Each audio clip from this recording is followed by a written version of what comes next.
Welcome back, friends. So e-bikes and e-scooters, holy cow, you can't go camping anymore without seeing these all over the campground. And I think they're good. I like them. I think as long as people are responsible with them, I think it's a great way for people to get out and explore more. You know, a lot of people, it's like, well, bikes are just for exercise. Well, not if you're wanting to explore, not if that's your goal.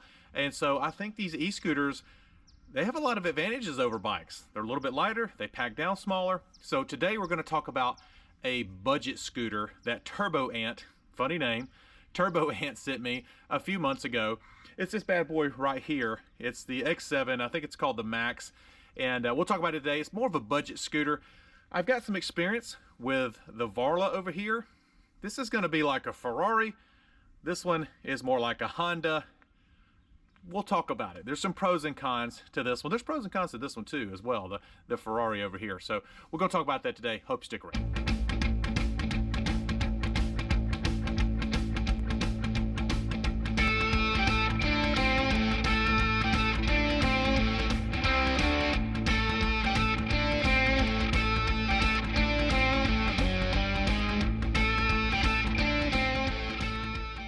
All right, I'm quite sure you've seen enough of my face. Let's talk about these for just a second. If you haven't seen my review on the Varla, you can check that out. I'll put a card up here, and you can check that out. That thing is like a Ferrari. Matter of fact, Brooke doesn't even like it. It's so fast, and that's one of the pros of this one. It's not nearly as powerful. This one's maybe 4 times as powerful. These are 1,000 watts each. This is just one 350 watt. So, yeah, you can see that. So, yeah, getting into the specs on this bad boy, the unfolded size is 45 inches, 16 inches by 49 inches long. So it's 45 inches high, sorry, 16 inches wide. I don't see how that's, oh, up here. This is going to be the 16 inches wide. And then 49 inches long. Ground clearance 5.3 inches. Product weight, which is important, is 34 pounds. So really not that heavy for what it is, and that's if that's with the battery. So the battery actually comes out of this one. That's one thing I really like about this one, is you can turn that key and the battery pulls right out. You can take the battery inside and go charge it. This one, the battery is ingrained or is built into this platform. You have to charge the whole thing, so that's kind of a pain in the butt. You got to bring it inside basically to charge it, unless you have an outside outlet, of course, and then you worry about leaving it outside overnight. So that's a big con for that one. Max speed on this one is 20. That's pushing it. I mean, yeah, not with me. It'll go 20 miles an hour downhill with me, but uphill, I mean, it goes like 6. It loses a good bit of speed going uphill. 10-inch tires, they're pneumatic tires, you can see there, and the range is 20 to 32 miles. 20 miles on sport, and eco is 32 miles. There's no way on God's green earth that this is going to take me at 235 pounds 32 miles.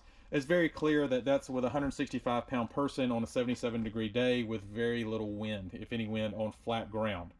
So you can see where that range, I mean, technically it might do it, but not with a lot of us and not with normal terrain. You got to be, you know, maybe down in Florida on a nice cool day for that to happen. Again, like I mentioned, it does have detachable battery. That's a big deal. I do love that about this little TurboAnt. And then it's got the disc brakes back here, which that's nice. The mechanical disc brakes, they work well. They do great. Yeah, that's in a nutshell. What you'll do is you come here and you turn the bad boy on. Just hold this down. You got a nice little LED screen here. It's probably flashing on your. It's not flashing in real life, but it's flashing via the camera. You get your battery life monitor here. It's in sport mode, which I leave it in. Now this is a kick scooter, so you actually have to kick it off a few times and get it going before it'll actually assist. This one you can just hit the throttle and it goes. Yeah, you know what? Let me move this one out of the way. It's kind of distracting from the little TurboAnt, the little Honda over here. Now I'll say, I certainly don't prefer this. It doesn't handle me all that great. You can see our neighborhood here.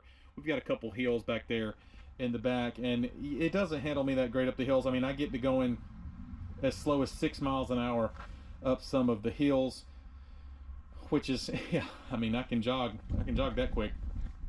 Not having to jog, that's a big deal. Got you a little headlight here. and it has a brake light there. That's actually a light that lights up. That's not just a reflector. The platform's not nearly as wide.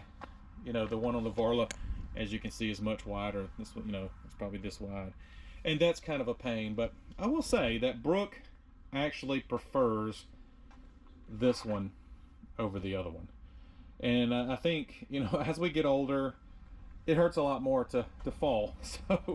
So she's less scared of this. So she's actually scared of this one in sport mode.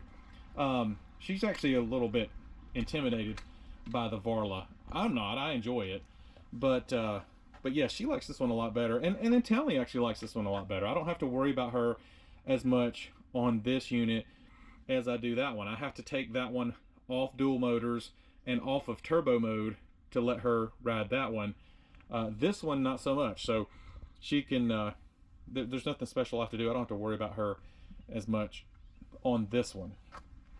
You can see here, you've got your little folding piece right here. You just pop that out. That's your lock mechanism for this this shaft here. You just pop that out, fold it down, and yeah, it's a decent little scooter. Like I said, it's a Honda.